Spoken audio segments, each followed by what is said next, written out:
Whereas the question, if you're sitting at home right now worried about your job or whatever you worry about, what does the future hold? And that's why this is probably the most important program. See, most people just watch the stock market.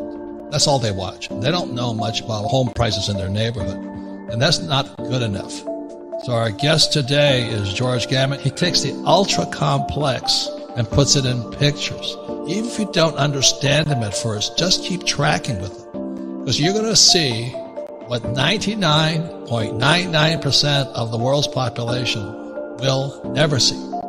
What are you seeing in the future, George? What I want to stress, and I'll explain this just momentarily, but what I really want to stress to the viewer is that if you're able to just start to understand the macroeconomic picture, and it doesn't need to be complex. The reason you think it's complex is because all these economists and academics, they use all this jargon and technical terms. But if you just break it down into simple English, actually very easy for people to understand. And if they understand it, they're going to be able to make much better decisions for themselves and their family in the future for their finances. So whether it's me or anyone else, make sure that you're trying to really pay attention to what's going on. Let's just say that you've been saving your money, you've been working hard, you've been doing all the right things, you've got a little nest egg saved up, and they're only giving me 0.5 interest or 0 or who knows what it is. It's conceded interest rates, they're so small nowadays. So you say, okay, where can I go to get a little bit higher rate of return? But I still want to be safe. It's got to be safe. So then you might look at a product like a money market mutual fund or a money market fund. And then you look at this, you say, well, that's safe. All my buddies are doing just like a bank account, but I get maybe a 1.5% return. Well, what the average person doesn't realize is they're taking exponentially more risk just to get that 1% additional. So how is that? Because the way that the money market mutual fund gets the additional return is they take your hard-earned savings and money and they put it into the repo market, or they put it into the commercial paper market, which is basically funding for corporations, the same type of thing. The question then becomes, that person that's just watching Monday Night Football and just enjoying life, with the white picket fence, the 2 kids, the golden retriever, they don't care about what's going on with the plumbing. They don't care about the dollar swaps. But does that person really want to lend their hard-earned savings to Deutsche Bank, to HSBC, some of these banks that could be crumbling as we speak, or to put things into other terms, America-centric corporate terms? Would that individual want their money being lent to American Airlines right now, or Boeing right now, where every single time you turn on CNBC or the TV, you see that they're asking for another bailout because they're about to? That's how this macro, and that's how the cash flow and the plumbing that Robert's talking about, that's how, just one way that it can affect the everyday person. So if our banks are going bust right now, what does that mean? Well, it's not just it's the government, private sector, it's our entire economy, because these debt cycles run in courses of 75 to 100 years. I'm going back to right now. We're at the top of a 75 to 100 year long-term debt cycle. So the only way from here is down. And Robert, you called this in a lot of your books, and you kind of predicted this and had the foresight to see this coming. But when you get to the top of one of these debt cycles, the only thing the government can do, well, there's 4 ways out of it. Number 1, they can choose austerity, which very few governments do. And that's just tightening the belt, spending less. Everyone feels the pain. Think of the deflation or depression we had in the 1930s. Or they restructure the debt. Not likely we're going to do that with China. It's not likely we're going to do that with the big banks because they're the creditors. Or they could just default, say, hey, we're not paying you. Or what most governments do is they choose money printing. This is creating inflation to bail out all the people who have the debt, whether it's governments, whether it's individuals. So once you get debt to a certain level, you've got to, well, you don't have to, but most governments choose to inflate it away. So what does that mean for the average person? Well, if the government is going to try to create inflation, meaning the cost of goods and services going up, what you want to do is you want to make sure that you're positioned for that. So as an example, if you just own your own home, you've got to make sure that you've got a 30-year fixed rate mortgage.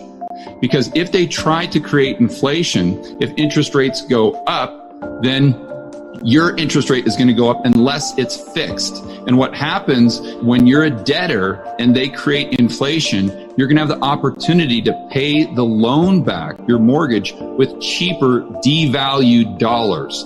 So the way they can think about that is if they borrow, let's say $100,000, the rate of interest means that they're paying the bank back with increased purchasing power because you've got principal plus interest.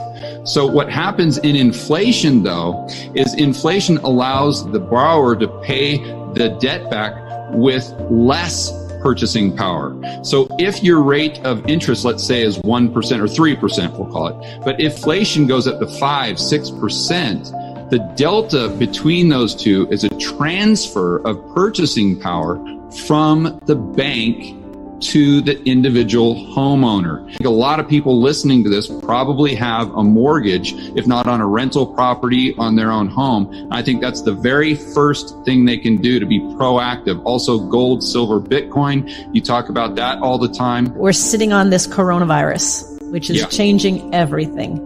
What is your crystal ball? What are you seeing? Not your crystal ball because you're studying it and you're seeing all the charts and the numbers. What are we looking at? From an economic standpoint, for the average person, I think they just have to look at the entire economy as supply and demand. So the supply is how much stuff do we produce? How much goods and services? Demand is how much money we have, our willingness, our access to credit to go out and buy the stuff. So as most people know, we're in lockdown, depending on what state you live in, what city. So there's a lot less goods and services that are actually being purchased, right? So that decreases the demand equation. That's what most people get fixated on. So they think, okay, well, we have to have prices going down, deflation. But they forget about the supply side of the equation, because if the people can't go out to produce goods and services, well, the supply will go down fast as well. So then the question becomes, what's going down faster, demand or supply? Well, then you look at the supply chains that have been disrupted coming into the United States. If you go to Walmart, Target, Home Depot, the majority of the stuff you see on the shelves was produced outside of the United States. So if those supply chains get disrupted, that means less supply. Then what happens is, usually, going back to Dalio's example of long-term debt cycles, you get social unrest. And I hate that's just the reality of the situation if you look at history. And typically the way the politicians take care of social unrest is through helicopter money. So whether you want to call it MMT, UBI, it doesn't matter. It's basically the government spending money into the real economy, getting into the back pockets of the average Joe and Jane. We could see a situation in the future where the Fed is actually doing it. They're not technically allowed to do it right now, but they've been breaking all of the rules. So if there's more money in the pocket of the average person, that means there's more demand, even though they're sitting at home not going to work, for those goods and services in the economy that don't require debt. That's key, Kim, because people see deflation and inflation as just this, it's binary, right? It's either one or the other, actually very nuanced. So if there's less debt in the system, that means asset prices could go down, or via cars, anything that most people buy using debt. Okay, the prices of those go down, but anything people buy, or most goods and services people buy on a daily basis that don't require debt, such as groceries, those prices typically go up. And if I saw on CNBC the other day that in a lot of markets around the United States, food prices are up as high as 25%. It's already started. So you can see this happening in real life. Because of the COVID or whatever they call it, the meat packing companies are shutting down. Exactly. And so there's now shortages of meat.